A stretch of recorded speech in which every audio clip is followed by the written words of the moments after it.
Parfois, je vois comment chaque pierre tombe en moi, sur le point de m'effondrer. J'ai été la victime atroce d'un mirage. À l'intérieur, il y a un oiseau, un petit oiseau semblable à un moineau. Ses plumes ne sont pas bleues, comme le dit la poésie, mais brunes. C'est une couleur délavée, un brun grisâtre qui semble avoir été adouci par le temps, comme s'il était vieux et sur le point de mourir. Quand on regarde les plumes de cet oiseau, on ne peut s'empêcher de percevoir la tristesse de ce passage du temps. Ce n'est pas scandaleux.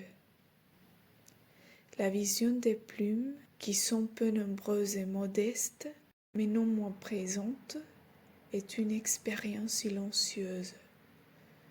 Je dois composer avec cet oiseau. Il est dans ma poitrine et ne me tourmente jamais par des cris ou de picotements. Il est simplement là. Et il a toujours besoin d'être regardé. Car sinon, je cesserai moi aussi d'exister. Je ne sais pas trop comment l'expliquer. C'est une sorte de sensibilité fanée, aiguë, qui réagit toujours au centre de ma poitrine. Je ne vis pas avec des masques. J'ai donc toujours l'impression de marcher avec une couche de peau en moins. Il n'y a pas de nom pour la tristesse, et l'oiseau n'est pas non plus de la pure tristesse. C'est un être silencieux qui me tourmente parce qu'il existe. Je ne peux pas l'éradiquer.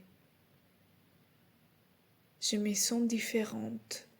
Car même si je suis sortie de mon intimité, je n'ai fini jamais de souffrir. Il y a toujours des choses agressives. Je me suis habituée à mon propre mirage. Je l'ai démantelé. Et je me suis aussi habituée au sol réel. Quand je marche sur le sol, je ressens tout ce qu'il me transmet.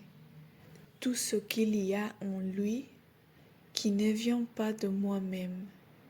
Je me sens étrangement condamnée, même si ce n'est pas grave.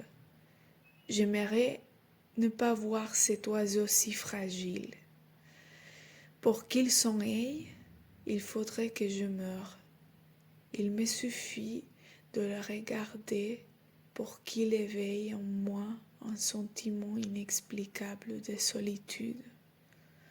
Je suppose que c'est le déracinement. J'ai beaucoup de mal à parler de moi-même devant quelqu'un qui m'écoute. J'ai du mal à me laisser voir. C'est comme si j'avais perdu la capacité de me sentir humaine après avoir fréquenté des états de solitude si profonds et symboliques. La solitude est toujours très grande, mais il n'est jamais assez grande pour tuer un individu. Les états mentaux de douleur sont toujours des bons amants que l'on apprend à aimer. La douleur mentale ne peut jamais te tuer. Et c'est là le problème. Lorsque tu traverses une période critique de crise, tu te concentres uniquement sur la survie. Et lorsque cela passe, tu continues à vivre comme si de rien ne s'était passé, car tu apprends et assimiles que la vie est ainsi. Tu t'es transformé. Tu n'es plus la même personne. Tu es fort et ton esprit l'est aussi. Mais tu laisses une partie de ton cœur dans des nombres endroits qui n'existaient plus, des endroits imaginaires ou réels, des choses qui te détruisent. Tu perds ton humanité. Tu es dénaturé. Tu te retrouves pour la première fois dans un nouveau monde que tu observes les yeux grands ouverts en tant qu'être qui n'existe que partiellement. Une partie de moi n'existe pas. Je suis à la fois être et non-être. Je suis l'absence de mon propre être. Je suis le néant qui me traverse. Je suis le silence qui m'a marqué. Je suis la douleur immobilisante qui transcende et cesse ainsi d'exister. J'ai cessé d'exister. Je pense à cet oiseau si petit et si silencieux et je deviens triste, car il n'y a aucun moyen de m'en débarrasser. J'aimerais que ce soit un peu plus facile, être plus pragmatique, moins sensible, comme si, en ouvrant les yeux, j'étais sur le point d'affronter la mort. Tout doit avoir un sens. C'est sûrement le résultat de tous les facteurs qui m'ont conditionné, de toutes les expériences et les sensations que j'ai vécues. Je ne sais pas ce qu'est le monde, mais je sais ce que c'est de le ressentir en étant totalement seul. C'est une sensation à la fois sophistiquée et crue. Elle n'est pas forcément brutale dans sa manifestation, mais elle est sauvage et ravage votre cœur. Je pense que quelqu'un qui éprouve cette sensation devient naturellement un poète. Quelqu'un qui voit le cristal dans chaque chose.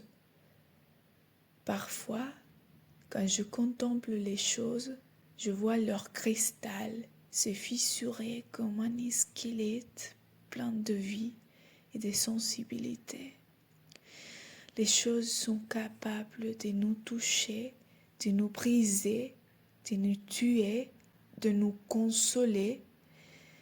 Je serais capable de mourir en regardant une chose. Je n'ai besoin de rien d'autre. Le cristal fait mal, même s'il n'est aussi vif que lorsque les pupilles de l'observateur sont plus bleues que d'habitude. Mes pupilles sont cristallines. Il n'y a plus de retour en arrière possible. Il ne restait plus qu'accepter avec sérénité et courage le pouvoir atroce de l'observation du cristal. Sainte Thérèse disait que l'âme est faite de cristal, et je ressens chaque mot comme s'il me déchirait physiquement la peau. Le cristal est tranchant et douloureux, mais il est beau et pur, infini. Le cristal est ce qui reste quand tout le reste meurt, c'est flétri irrémédiablement. Ne laissons que la peine et son centre brillant. J'ai du mal à avoir un oiseau aussi petit et fragile dans mon cœur, car il m'oblige à regarder cette mer si grise qui me fait ressentir une tristesse si sincère, si inévitable, si nue.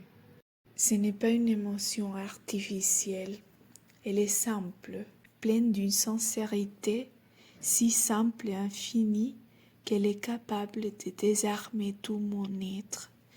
Je suppose que ce sont les véritables tragédies de l'existence, des choses qui ne semblent pas si importantes vues de l'extérieur. Peut-être que le plus libérateur serait de cesser de percevoir avec tristesse le brun grisâtre de ces rares plumes, mais j'ai encore du mal à le faire. Car on est là, à regarder cet oiseau qui mesure peut-être un peu plus de 10 centimètres, et on le voit, les yeux fermés, comme s'il dormait ou se reposait, et il ne bouge pas, mais reste immobile et tranquille dans les nids charnels de ton âme. Et il est impossible de ne pas se sentir blessé par cette contemplation.